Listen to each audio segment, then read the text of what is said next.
Hai, balik lagi sama aku nih, Uti dan cerita dipaksa menikah. Kali ini cerita Intan dan Riko udah masuk bab ke-94.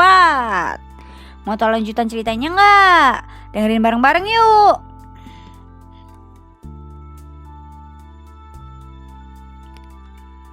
Setelah Riko memarkirkan mobilnya di dalam garasi, Intan segera keluar dari mobil dan masuk ke dalam rumah. Riko mengejarnya dan menarik tangannya supaya Intan menghentikan langkah kakinya. Intan pun menghentikan langkah kakinya tanpa menoleh ke belakang. Matanya sudah berkaca-kaca. "Kamu kenapa?" tanya Riko pada Intan. "Mas Riko seneng kan sekarang?" tanya Intan masih belum memalingkan wajahnya ke Riko. "Ya iyalah, akhirnya aku gak perlu bohong lagi sama papa," jawab Riko lalu mendekati Intan. "Kamu kenapa nangis?" tanya Riko sambil mengucap air mata Intan yang mulai jatuh. Aku gak siap buat semua ini, Mas. Nanti kuliah aku gimana?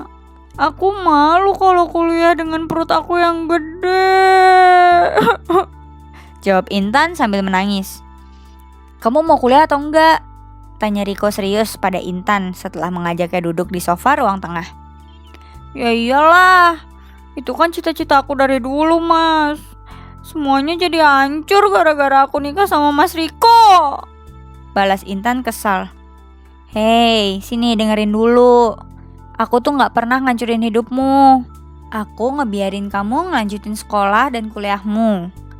Maafin aku ya kalau aku bikin kamu hamil terlalu cepat. Tapi aku ngelakuin itu juga demi papa. Kalau kamu malu untuk datang ke kampus, kamu kan bisa kuliah secara online atau private dari rumah. Aku bakal ngatur semuanya. Udah gak usah sedih lagi ya. Kasihan nanti anak kita, oke?" ujar Riko sambil membelai pipi Intan. Intan pun mengangguk. "Oh iya, packing barang-barang kita buat 2 hari ya. Kamu mau piknik kan? Kita berangkat besok, oke?" ujar Riko sambil tersenyum. "Serius, Mas?" "Iya, aku mau," balas Intan. Riko mengangguk dan tersenyum. Ia tidak ingin Intan stres dan merasa terbebani dengan kehamilannya di usia yang masih muda. Ia akan melakukan apapun, asalkan Intan tidak menyalahkannya karena sudah menghamilinya. Keesokan harinya setelah sarapan pagi, Riko memasukkan kopernya ke dalam bagasi mobilnya. Setelah itu, ia membopong Intan berjalan ke arah mobilnya. "Mas, aku bisa jalan sendiri," ujar Intan menepis tangan Riko. Ya udah. Obat mual sama vitaminmu udah dibawa kan?" tanya Riko. Intan mengangguk, lalu masuk ke dalam mobil dan menutup pintunya. Sabar. Mungkin ini efek dari hormon kehamilannya. Untung aja hamil anak gua. Kalau enggak udah aku Batin Riko terputus karena dipanggil Intan. "Mas, cepetan dong," ujar Intan dari dalam mobil. Iya, balas Riko lalu masuk ke dalam mobil dan menyalakan mesinnya. "Ini kita mau kemana sih, Mas?" tanya Intan pada Riko ketika mobil sudah melaju menjauh dari rumah mereka.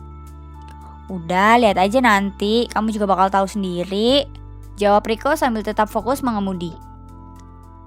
"Tinggal bilang aja pakai rahasia segala," ujar Intan sambil cemberut karena kesal.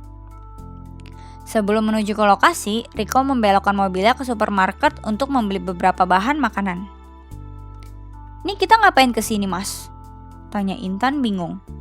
"Udah, kamu tunggu di mobil aja, biar aku aja yang belanja," ujar Riko pada Intan lalu turun dari mobilnya.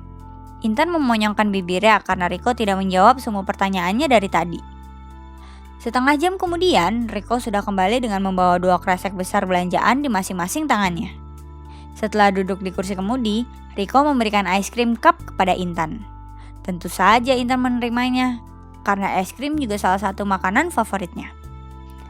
"Wah, makasih ya, Mas.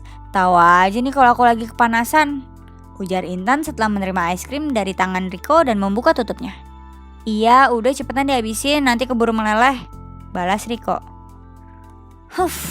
Padahal aku beliin dia es krim supaya hati dan pikirannya adem, biar gak marah-marah dan ngambek mulu," batin Riko. Setelah itu Riko menyalakan mesin mobilnya lalu melajukannya keluar dari parkiran supermarket. Cerita internet Riko sampai sini dulu ya. Makasih udah setia ngikutin cerita Dipaksa Menikah. Sampai jumpa di bab berikutnya. Dadah!